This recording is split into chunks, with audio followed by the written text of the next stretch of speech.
Thanks for tuning into this week's Weather Current video update. I'm meteorologist Kaiti Blake. Today, tomorrow, going to be hotter days with mainly low chances of rain. But as we get closer to the end of the week, we're going to be watching a frontal boundary moving through the state. This is going to usher in some cooler air for Labor Day weekend, but also play a role in some higher weekend rain chances, especially across parts of West Texas. Let's start with this afternoon. We're looking at widespread highs in the 90s. For many folks, it'll be a little bit hotter than it was yesterday, but rain chances will remain very low. Isolated to stray showers, non-severe thunderstorms possible Wednesday afternoon and evening. As we get into Thursday afternoon, especially across parts of northeast Texas, rain chances will start to increase a bit. The frontal boundary I mentioned is going to drop into the northern part of the state Thursday afternoon, and that will result in more isolated rain and storms across North Texas.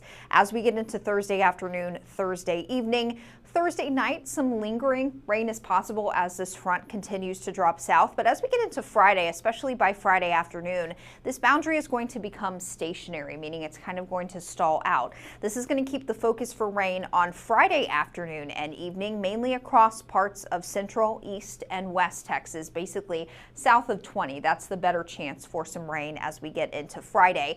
And look at the spread in temperatures Friday afternoon thanks to this front. 80s.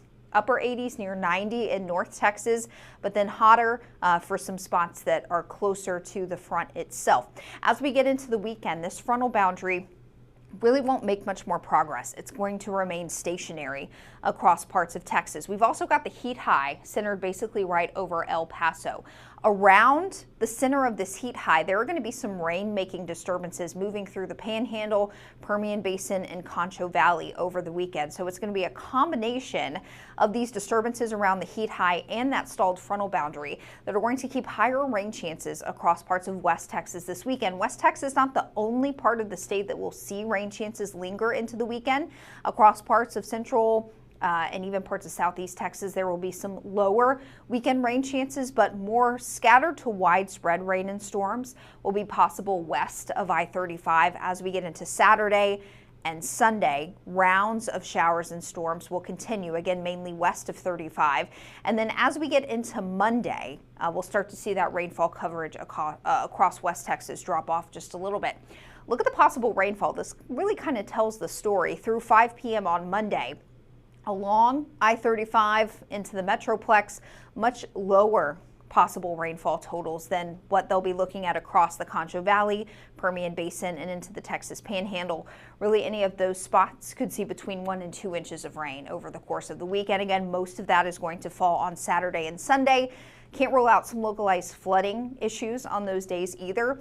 But the good news is by the holiday on Monday itself, rainfall coverage is going to start to decrease, and that will be the story across the state as well. So a snapshot of your Labor Day, 5 o'clock on Monday. Really low rain chances. Coverage of rain by Monday afternoon should be on the low side, and it's going to be a noticeably cooler day across the state. Your 7-day forecast for DFW and North Texas: isolated to stray thunder showers possible today through Sunday. A dry Labor Day expected on Monday with a high near 90.